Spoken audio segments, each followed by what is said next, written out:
ನಾನು ಇಲ್ಲಿ ಸೂಪರ್ ಆಗಿರೋ ವೆರಿ ಟೇಸ್ಟಿಯಾಗಿರೋ ರಾಗಿ ರೊಟ್ಟಿ ಮಾಡ್ತಾಯಿದ್ದೀನಿ.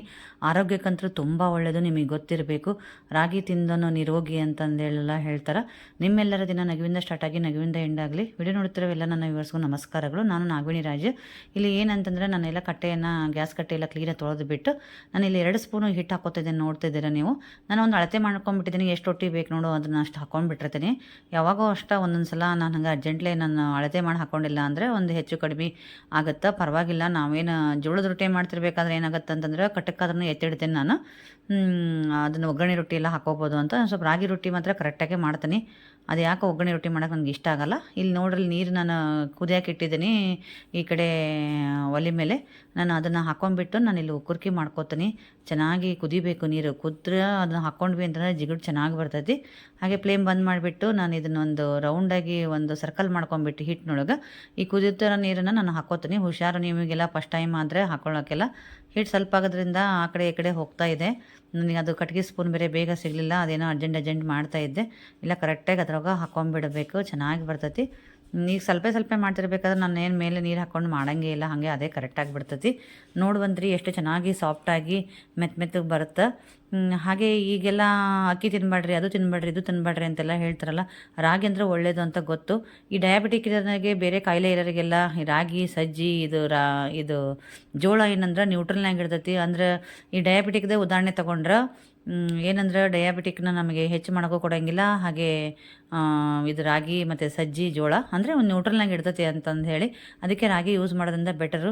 ಬರೀ ರಾಗಿದು ಗಂಜಿ ಮಾಡ್ಕೊಂಡು ಕೊಡೋದು, ಮುದ್ದೆ ಮಾಡ್ಕೊಂಡು ಕೊಡೋಕ್ಕೆ ನಾವು ಉತ್ತರ ಕರ್ನಾಟಕ ಹತ್ರ ಇಷ್ಟಪಡೋಂಗಿಲ್ಲಲ್ಲ. ನಾವು ರೊಟ್ಟಿ ಪ್ರಿಯರು ಅಂತಂದು ಹೇಳಿಬಿಟ್ಟು ನಾನು ರಾಗಿ ರೊಟ್ಟಿನೂ ಒಂದೊಂದು ಸಲ ಮಾಡಿರ್ತೀನಿ. ಹಾಗೆ ರಾಗಿ ತಾಲಿಪಡ್ಡು ಅದೆಲ್ಲ ಮಾಡ್ಕೊಂಡು ತಿನ್ಬೋದು. ಹಾಗೆ ರಾಗಿ ರೊಟ್ಟಿನೂ ಮಾಡೋದು ಹೇಗೆ ಅಂತಂದು ಹೇಳಿ ನೀವು ನೋಡ್ಕೋತೀರಿ ಅಂತಂದು ಹೇಳಿ ನೋಡಿರಿ. ಇದು ಅದು ಹಿಟ್ಟು ಸ್ವಲ್ಪ ಆಗಿರೋದ್ರಿಂದ ನಾನು ಸ್ವಲ್ಪ ಪ್ರಮಾಣ ಮಾಡ್ತಿರೋದ್ರಿಂದ ಒಂದು 4 ಅಥವಾ ಒಂದು 5 ಆಗ್ಬೋದು ಅಷ್ಟೇ. ಅಷ್ಟೇ ಮಾಡ್ಕೊಳೋದ್ರಿಂದ ನಾನು ಏನು ಮಾಡ್ತಿದ್ದೀನಿ ಅಂತಂದರೆ ನಾನು ನೀರು ಹಾಕ್ಕೊಳಂಗೆ ಇಲ್ಲ. ಏನಂತಂದ್ರೆ ತಣ್ಣನೆ ನೀರು ನೀವು ಬೇಕಂದ್ರೆ ನಾದಬೇಕಾದ್ರೆ ನಿಮಗೆ ಬೇಕಂದ್ರೆ ಹಾಕ್ಕೋಬೋದು, ಏನು ತೊಂದರೆ ಇಲ್ಲ. ನಾನು ಅಷ್ಟರೊಳಗೆ ಕರೆಕ್ಟಾಗಿ ಮಾಡ್ಕೊಂಬಿಡ್ತೀನಿ. ಸ್ವಲ್ಪ ಆಗಿದ್ದರಿಂದ ಪಟ ನಿಮ್ಮ ದಪ್ಪ ಮಾಡ್ಕೊಂಡು ಉಬ್ಬಿಸ್ಕೊಂಡು ತಿನ್ಬೋದು, ತೆಳ್ಳಗೆ ಲಟ್ಟಿಸ್ಕೊಂಡು ತಿನ್ಬೋದು. ನಿಮಗೆ ಹೇಗೆ ಬೇಕು ಅಂತಂದೇಳಿ ಎರಡೂ ರೀತಿಯೂ ಮಾಡಿ ತೋರಿಸ್ತೀನಿ ನಾನು. ನೀವು ಚೆನ್ನಾಗಿ ನೋಡ್ಕೊಳ್ರಿ. ಕೈ ಒದ್ದೆ ಮಾಡ್ಕೊಂಡು ತಣ್ಣೀರಲ್ಲಿ ಇವಾಗ ನೀವು ಹಾಕ್ಕೊಂಡು ಸ್ವಲ್ಪ ಎಷ್ಟು ಬೇಕೋ ಅಷ್ಟನ್ನು ನಾದ್ಕೋಬೋದು. ಯಾವಾಗಲೂ ಅಷ್ಟೇ ರಾಗಿ ರೊಟ್ಟಿ ಆಯಿತು, ಅಕ್ಕಿ ರೊಟ್ಟಿ ಆಯಿತು, ಹಾಗೆ ಜೋಳದ ರೊಟ್ಟಿ ಆಯಿತು, ಯಾವುದಾದ್ರೂ ನಾವು ಕರೆಕ್ಟಾಗಿ ನಾದ್ಕೊಂಡ್ರೆ ಮಾತ್ರ ಚೆನ್ನಾಗಿ ಬರ್ತಾವೆ ರೊಟ್ಟಿ. ಬುರು ಉಬ್ಬೆದ್ರು ಬರ್ತಾವೆ, ಟೇಸ್ಟು ಇರ್ತೈತಿ.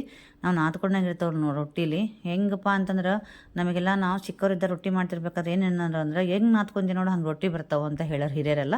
ಅದಕ್ಕೆ ನಾನು ಹೇಳ್ತಿರೋದು ನೋಡಿರಿ, ಎಷ್ಟು ಚೆನ್ನಾಗಿ ನಾದ್ಕೊಂಡಿದ್ದೀನಿ ಅಂತಂದ್ರೆ. ಭಾಳ ಚೆನ್ನಾಗಿ ನಾದ್ಕೊಂಡ್ರೆ ಮಾತ್ರ ರೊಟ್ಟಿ ಚೆನ್ನಾಗಿ ಬರ್ತಾವೆ. ಮತ್ತು ಬಡಿಲೂಬೋದು, ಲಟ್ಟಿಸ್ಬೋದು, ಏನು ಬೇಕಾದ್ರೂ ಮಾಡ್ಬೋದು, ಅಷ್ಟು ಚೆನ್ನಾಗಿರ್ತೈತಿ. ಈಗ ನಾನು ಇದನ್ನು ಮಾಡಿಕೊಂಡು ನನಗೆ ರಾತ್ರಿ ಮಾಡ್ತಾಯಿದ್ದೆ ಇದನ್ನು. ಏನೋ ಮಧ್ಯಾಹ್ನ ಎಲ್ಲೇ ಊಟಕ್ಕೆ ಹೋಗಿದ್ವಿ, ಊಟ ಸರಿಯಾಗಲಿಲ್ಲ ಅಂತಂದು ಹೇಳಿಬಿಟ್ಟು ನಾವು ರಾತ್ರಿಗೆ ಊಟ ಮಾಡೋಣ ಮತ್ತು ಬೆಳಗ್ಗೆ ಉಳಿದು ಬಿಟ್ಟರೆ ಇದು ರೊಟ್ಟಿ ತಿನ್ನೋಕ್ಕಾಗಲ್ಲ ಅಂತಂದು ಹೇಳಿ ಒಂದು 4 ಮಾಡೋಕ್ಕೆ ಹೋದೆ ನಾನು. ಒಂದು ಸಣ್ಣವಾಗಿದ್ರೆ 5 ಹಾಕಿದ್ದೇನೋ, ಬೇಡ 5 2 ತಿಂದುಬಿಟ್ಟು ಇನ್ನೊಂದು ಹಾಗೆ ಉಳಿಸ್ಬಿಡ್ತವೆ ಅಂತಂದು ಹೇಳಿ ದೊಡ್ಡಕ್ಕೆ 4 ರೊಟ್ಟಿನೇ ಮಾಡಿದೆ ನಾನು. ಚೆನ್ನಾಗಿ ನಾನು ಒಂದು ಸಲ ಬಡಿದು ತೋರಿಸ್ತೀನಿ ನೋಡಿರಿ ಫಸ್ಟ್ ರೊಟ್ಟಿನ, ಆಮೇಲೆ ಲಟ್ಟಿಸ್ತೀನಿ. ಎರಡೂ ನೋಡ್ಕೊಳ್ರಿ ನೀವು, ಅಂದರೆ ನೀವು ಪರ್ಫೆಕ್ಟಾಗಿ ಮಾಡ್ಬೋದು. ಇಲ್ಲಿ ನಿಮಗೆ ಗೊತ್ತಿರ್ತೈತಿ ಜೋಳದ ರೊಟ್ಟಿ ಮಾಡಿದ್ರಿಗಾದ್ರೆ ಜೋಳದ ರೊಟ್ಟಿ ಮಾಡಿ ಪರ್ಫೆಕ್ಟಾಗಿ ಡೈಲಿ ಮಾಡ್ರಿಗಾದ್ರೆ ಸೇಮ್ ಜೋಳದ ರೊಟ್ಟಿ ಮಾಡ್ತಾವಲ್ಲ ಹಾಗೆ ಕೆಳಗೆ ಹಿಟ್ಟು ಹಾಕ್ಕೊಂಬಿಟ್ಟು ಮಾಡಬೇಕು. ನಿಮಗಿಲ್ಲಿ ಅದ್ಲಿಕ್ಕೆ, ತಟ್ಟಲಿಕ್ಕೆ, ಬಡಿಲಿಕ್ಕೆ ನಿಮಗೆ ಜೋಳದ ಹಿಟ್ಟು ಬೇಕಾದ್ರೆ ತೊಗೊಳ್ರಿ, ಇಲ್ಲಿ ರಾಗಿ ಹಿಟ್ಟು ಬೇಕಾದ್ರೆ ತೊಗೊಳ್ರಿ. ನಾನಿಲ್ಲಿ ಜೋಳದ ಹಿಟ್ಟಿಂದನೇ ಮಾಡ್ತಾಯಿದ್ದೀನಿ. ನಿಮಗೆ ಯಾವ್ದು ಅನುಕೂಲ ಆಗುತ್ತೆ ಅದು ಮಾಡ್ಕೊಳ್ರಿ. ನೋಡಿರಿ, ಫಸ್ಟ್ ಅರಕು ಕಟ್ಕೊಂಬಿಟ್ಟು ಕೆಳಗೆ ಹಿಟ್ಟು ಹಾಕ್ಕೊಂಡು ಅರಕು ಕಟ್ಕೊಂಬಿಟ್ಟು ಮತ್ತೆ ಒಂದು ಸಲ ಹಿಟ್ಟನ್ನು ನೀವು ಅದಕ್ಕೆ ಕೆಳಗೆಲ್ಲ ಹಾಕ್ಕೊಂಡು ಸ್ಪ್ರೆಡ್ ಮಾಡಿಕೊಂಡು ಇವಾಗ ಒಂದು ಕೈಲೇ ತಟ್ಟಿದ್ದಾಯ್ತಾ ಅರಕು ಕಟ್ಕೊಂಡು ಇವಾಗ 2 ಕೈಲಿನೂ ತಟ್ಕೊತ ಬರ್ರಿ. ನಿಮಗೆ ಫಸ್ಟ್ ಬಿಗ್ನರ್ಸ್ ಆದರೆ ನಿಮಗೆ ಒಂದು ಸ್ವಲ್ಪ ಕಷ್ಟ ಅನಿಸುತ್ತೆ. ನಮಗೆ ಮಾಡಿದ್ರಿಗೆ ಈಜಿ ಇದ್ರೆ ಇದು ಹಿಟ್ಟನ್ನು ಗಟ್ಟಿ ಐತಿ, ಬಡಿಯಾಕಾದ್ರೆ ತೆಳ್ಳಗೆ ನಾದ್ಕೊತಾರೆ. ಅಂದ್ರೆ ಜಿಗಟ್ ಕಡಿಮೆ ಹಾಕ್ಕೊಂಡು ಭಾಳ ಹಿಂಗೆ ಸಡ್ಲಾಗಿ ನಾದ್ಕೋತಾರೆ. ನಾನು ಎರಡೂ ತೋರಿಸೋದ್ರಿಂದ ನಾನು ಸುಮ್ಮನೆ ಹಾಗೆ ನನಗೆ ಅಭ್ಯಾಸ ಇರೋದ್ರಿಂದ ಎರಡೂ ಒಂದೇ ಥರ ಕನ್ಸಿಸ್ಟೆನ್ಸಿ ಮಾಡ್ಕೊಂಡಿದ್ದೆ ನಾನು ಹಿಟ್ಟಿಂದ. ನೋಡಿರಿ ಈ ಥರ ಎಲ್ಲ ಬಡಿದ್ಬಿಟ್ಟು ಮತ್ತು ಬಿಸಿದೆಲ್ಲ ಇವಾಗ ತಿನ್ನೋದು ಏನು ತಪ್ಪಾದರೂ ಏನು ಪರವಾಗಿಲ್ಲ ಅಂತಂದೇಳಿ. ಆದ್ರೆ ರೊಟ್ಟಿ ಎಷ್ಟು ಬುರು ಉಬ್ಬಿದ್ವು ಅಂದರೆ ಲಡ್ಡಿಸಿದ್ದೂ ಹಾಗೆ ಉಬ್ಬಿತ್ತು, ಇದು ಬಡ್ದಿದ್ದು ಹಾಗೆ ಉಬ್ಸಿತ್ತು. ಎಷ್ಟು ಚೆನ್ನಾಗಿತ್ತು ಅಂದರೆ ಜೊತೆಗೆ ನಾನು ಅಲಸಂದಿ ಕಾಳು ಪಲ್ಯ ಮಾಡ್ತಾಯಿದ್ದೀನಿ. ಎರಡೂ ಕಾಂಬಿನೇಷನ್ನು ತಿಂದ ಮೇಲೆ ಅನ್ನಿಸ್ತು ಸಖತ್ತಾಗಿತ್ತು ಅಂತಂದು ಹೇಳಿ. ಇವಾಗ ನಾನು ಹಂಚು ಕಾಯಕ್ಕೆ ಇಟ್ಟಿದ್ದೀನಿ ನೋಡಿರಿ. ಇದು ನಾನು ಎತ್ತಿಬಿಟ್ಟು ರೊಟ್ಟಿನ ಹಾಕಿಬಿಡ್ತೀನಿ, ನಿಮಗೆ ತೋರಿಸ್ತೀನಿ. ಎಷ್ಟು ಚೆನ್ನಾಗಿ ಬರ್ತೈತೆ ಅಂದರೆ ಏನು ಪ್ರಾಬ್ಲಮ್ ಇಲ್ಲ, ನೀವು ಆರಾಮಾಗಿ ಮಾಡ್ಕೋಬೋದು. ನಿಮಗೆ ಕಷ್ಟನೇ ಆಗಂಗಿಲ್ಲ. ಅಷ್ಟು ಈಜಿ ಪರ್ಫೆಕ್ಟಾಗಿ ನೀವು ನೋಡಿಕೊಂಡ್ರೆ ನಿಮಗೆ ಕಷ್ಟ ಆಗಂಗಿಲ್ಲ. ಸೇಮ್ ಜೋಳದ ರೊಟ್ಟಿ ಅಕ್ಕಿ ರೊಟ್ಟಿ ಮಾಡ್ದಂಗೆ ಮಾಡೋದು.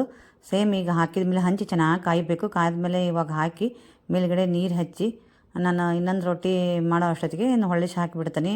ನೋಡ್ಕೊಳ್ರಿ. ಇವಾಗ ನಾನು ಬಡಿಯೋದು ಮಾಡೋದು ತೋರಿಸಿದ್ನಲ್ಲ, ಇವಾಗ ನಾನು ಲಟ್ಟಿಸೋದು ತೋರಿಸ್ತೀನಿ. ಈಜಿಯಾಗೈತಿ. ಏನಪ್ಪ ಅಂತಂದ್ರೆ ಈಗ ಜೋಳದ ರೊಟ್ಟಿನ ನಾವು ತಿಂತಾ ಇದ್ದೀವಿ. ನಾವು ಉತ್ತರ ಕರ್ನಾಟಕದರು ಜೋಳದ ರೊಟ್ಟಿ ಇಲ್ದನ ಏನಿಲ್ಲ ಅಂದ್ರೆ, ಬಟ್ ರಾಗಿಲಿರೋದು ನಮಗೂ ಸಿಗಬೇಕಲ್ಲ. ರಾಗಿ ತಿಂದರೆ ನಿರೋಗಿ, ಜೋಳ ತಿಂದರೆ ತೋಳದಂಗಿರ್ಬೋದು ಅಂತಂದೇಳಿ ಎಲ್ಲ ಶಾಸ್ತ್ರ ಇದ್ಮೇಲೆ ಅವನ್ನೆಲ್ಲ ನಾವು ಕರೆ ಮಾಡಬೇಕಲ್ಲ ಅವನ್ನ. ಅದ್ರ ಸಂಬಂಧ ನಾನು ಏನಂತಂದ್ರೆ ಈಗ ಜೋಳದಿಂದ ಅಂದ್ರೆ ರೊಟ್ಟಿ ಮಾಡ್ತೀವಿ, ತಾಲಿಪಡ್ಡು ಮಾಡ್ಕೋಬೋದು. ಹಾಗೆ ಈಗ ರಾಗಿ ಹಿಟ್ಟಿಂದ ತಾಲಿಪಡ್ಡು, ಗಂಜಿ, ಹಾಗೆ ಈಗ ರಾಗಿ ಮುದ್ದೆ, ಈಗ ರಾಗಿ ರೊಟ್ಟಿನೂ ಮಾಡ್ತಾಯಿದ್ದೀನಿ. ರಾಗಿನ ಯಾವುದೇ ಥರ ಯೂಸ್ ಮಾಡ್ಬೋದು ಅಂತಂದೇಳಿ ನಾನು ಹೇಳ್ತಾ ಇದ್ದೀನಿ. ಆರೋಗ್ಯಕ್ಕೆ ಒಳ್ಳೆಯದು ಅಂದಮೇಲೆ ನಾವು ತಿಂದು ಆರೋಗ್ಯ ಚೆನ್ನಾಗಿ ಕಾಯ್ಕೊಳ್ಳೋದ್ರಲ್ಲಿ ತಪ್ಪೇನಿದೆ. ಆ ಕಡೆ ಅದ್ರ ಪಾಡಿಗೆ ಅದು ನೋಡ್ರಲ್ಲಿ ಬೇಯ್ತಾ ಇದ್ದ ರೊಟ್ಟಿ, ಈ ಕಡೆ ನಾನು ಮತ್ತೊಂದು ಲಟ್ಟಿಸ್ಕೊಂಡ್ಬಿಟ್ಟೆ. ಕ್ಯಾಮ್ರಾದಲ್ಲಿ ಫುಲ್ ಬಂದಿಲ್ಲ, ನನಗೆ ಗೊತ್ತಾಗಿಲ್ಲ. ಆಮೇಲೆ ನೋಡಿಕೊಂಡೆ ನಾನು. ಈಗ ಪಟ ಜೋಳದ ರೊಟ್ಟಿನೇ ಲಟ್ಟಿಸ್ದಂಗೆ ನಾನು ಲಟ್ಟಿಸ್ಬಿಡ್ತೀನಿ. ಹಾಗೆ ನಾನು ಎಲ್ಲ ರೊಟ್ಟಿನೂ ಹೀಗೆ ಮಾಡಿಕೊಂಡೆ. ಎಲ್ಲ ಅಂದರೆ ಒಂದು 4 ರೊಟ್ಟಿನೂ ಒಂದಷ್ಟೇ ಬಡದೆ, ಇನ್ನೊಂದು 3 ನಾನು ಲಟ್ಟಿಸೇ ಬಿಟ್ಟೆ. ಹಾಗೆ ಇದನ್ನು ಲಟ್ಟಿಸಿಬಿಟ್ಟು ನಾನು ಹಾಕಿದೆ. ಈಗ ಲಟ್ಸೋದು ಅಷ್ಟೇ, ಚೆನ್ನಾಗಿ ನಾದ್ಕೊಂಡ್ವಿ ಅಂದ್ರೆ ಪಟ ಅಂತ ಲಟ್ಟಿಸ್ಬಿಡ್ಬೋದು. ಇವಾಗ ಅದಕ್ಕೂ ನೀರು ಹಚ್ತಿದ್ದೀನಿ. ಈ ರೊಟ್ಟಿ ನೋಡ್ರಿ ಎಷ್ಟು ಚೆನ್ನಾಗಿ ಬುರು ಉಪ್ತತಿ ಅಂತಂದ್ರೆ, ನಾನು ಹೇಳ್ತಾ ಇರೋದು ಲಟ್ಸಿದ್ರು ರೊಟ್ಟಿ ಉಪ್ತವು ಮತ್ತು ಬಡಿದ್ರೂ ಉಪ್ತವು. ದಪ್ಪ ಮಾಡಿ ಬಡಿದ್ರೆ ಅಷ್ಟೇ ಉಪ್ತವು ಅಂತೆಲ್ಲ. ಲಟ್ಸೋ ರೊಟ್ಟಿ ಕೂಡ ಚೆನ್ನಾಗಿ ಉಬ್ಬಿ ಬರ್ತವೆ. ಅದೇ ನಾವು ಹೆಂಗೆ ನಾದ್ಕೋತೇವೆ ನೋಡು, ಅದ್ರ ಮೇಲೆ ಡಿಪೆಂಡ್ ಅಂತಂದೇಳಿ ನಾನು ಮತ್ತೆ ಹೇಳ್ತಾ ಇದ್ದೀನಿ. ಹಾಗೆ ಇದೆಲ್ಲ ರೊಟ್ಟಿ ಮಾಡಿದೆ. ಎಷ್ಟು ಹಗುರಾಗಿದ್ದವು ರೊಟ್ಟಿ ಅಂತಂದ್ರೆ ತುಂಬ ಚೆನ್ನಾಗಿ ಆಗಿದ್ದು, ಮೆತ್ತಗೆ ಸಾಫ್ಟಾಗಿ. ಪದರ ಚಪಾತಿ ಮಾಡ್ತಾರಲ್ಲ ನಮ್ಮ ಉತ್ತರ ಕರ್ನಾಟಕದಾಗ, ಆ ಥರ ಪದರ ಚಪಾತಿ ಗತಿ ಉಬ್ಬಿದ್ರದಕ್ಕೆ ಎರಡು ಪದರ ಆಗಿತ್ತು ಇದು ರಾಗಿ ರೊಟ್ಟಿ. ಅಷ್ಟು ಚೆನ್ನಾಗಿದ್ದು ನಾನು ತೋರಿಸಿದೆ ಲಾಸ್ಟಿಗೆ ನಿಮಗೆ. ಹಾಗೆ ನಾನು ಇಲ್ಲಿ ಅಲಸಂದಿ ಕಾಳು ಆಲ್ರೆಡಿ ಕುದಿಯೋಕೆ ಇಟ್ಟಿದ್ದೆ. ನಾನು ಅಲಸಂದಿ ಕಾಳು ಪಲ್ಯ ಮಾಡಾಕತ್ತೆ ನಾನು ಇದು ರೊಟ್ಟಿಗೆ. ರಾಗಿ ರೊಟ್ಟಿ ಜೊತೆಗೆ ಅಲಸಂದಿ ಕಾಳು ಪಲ್ಯ ತುಂಬ ಚೆನ್ನಾಗತ್ತೆ ಕಾಂಬಿನೇಷನ್. ಸಖತ್ತಾಗಿರ್ತೈತಿ. ನೀವು ಒಂದ್ಸಲ ಮಾಡ್ಕೊಂಡು ತಿನ್ನಿರಿ, ನೋಡಿರಿ ಎಷ್ಟು ಚೆನ್ನಾಗಿ ಉಬ್ಬೈತೆ ರೊಟ್ಟಿ ಅಂತಂದ್ರೆ. ಅಷ್ಟು ಚೆನ್ನಾಗಿ ಉಬ್ಬೈತೆ. ನನಗೆ ತೆಗಿಬೇಕಾದ್ರೆ ಹೆದರಿಕೆ ಬಂತು, ಎಲ್ಲಿ ಉಗಿ ಬಡಿದು ಬಿಡ್ತತೋ ಅಂತಂದು ಹೇಳಿ. ಅಷ್ಟು ಚೆನ್ನಾಗಿ ಉಬ್ಬಿದವು ರೊಟ್ಟಿ. ಈಗ ಅಲಸಂದಿ ಕಾಳು ಪಲ್ಯ ಮಾಡ್ತಾಯಿದ್ದೆ. ಅಲಸಂದಿ ಕಾಳು ನೋಡಿದೆ ನಾನು, ಫಾಸ್ಟಾಗಿ ವಿಶಿಲ್ ಕೂಗಿಸ್ಬಿಟ್ಟನಿ. ಅದು ಕುದ್ದಿಲ್ಲ. ಮತ್ತೊಂದು ವಿಶಿಲ್ ಆಗಿದ್ರೆ ಚೆನ್ನಾಗತ್ತೆ. ಕಾಳು ಪಲ್ಯ ಏನಪ್ಪ ಅಂತಂದ್ರೆ ಹೊಟ್ಟೆ ಹೊಡೆದ್ರೆ ಮಾತ್ರ ಚೆನ್ನಾಗಿರ್ತೈತಿ ಟೇಸ್ಟ್. ಅದು ಬಿಸಿ ರೊಟ್ಟಿಗೆ ಭಾಳ ಉದುರಾದರೂ ಟೇಸ್ಟ್ ಆಗಂಗಿಲ್ಲ ಅಂತಂದು ಹೇಳಿ ಇನ್ನೊಂದು ಸಲ ಕುದಿಯೋಕ್ಕಿಟ್ಟೆ. ಹಾಗೆ ಹಂಚೆಲ್ಲ ಕಾದಿತ್ತಲ್ಲ, ನಾವು ಉತ್ತರ ಕರ್ನಾಟಕದವರು ಗುರಳ್ ಪುಡಿ ಇಲ್ದೇ ಏನೂ ಅಡುಗೆ ಮಾಡಲ್ಲ, ನಿಮಗೆ ಗೊತ್ತೈತಿ. ಸರಿ ಅಂತಂದೇಳಿ ಅಲಸಂದಿ ಕಾಳು ಪಲ್ಯಕ್ಕೆ ಗುರಳ್ ಪುಡಿ ಬೇಕಲ್ಲ ಅಂತಂದು ಹೇಳಿಬಿಟ್ಟು, ಹಾಗೆ ಕಾದಿರೋ ಹಂಚಲ್ಲೇ ಮತ್ತೊಂದು ಸ್ವಲ್ಪ ಹಚ್ಕೊಂಡ್ಬಿಟ್ಟು ನಾನು ಗುರಳನ್ನು ಹುರ್ಕೊಂಡೆ.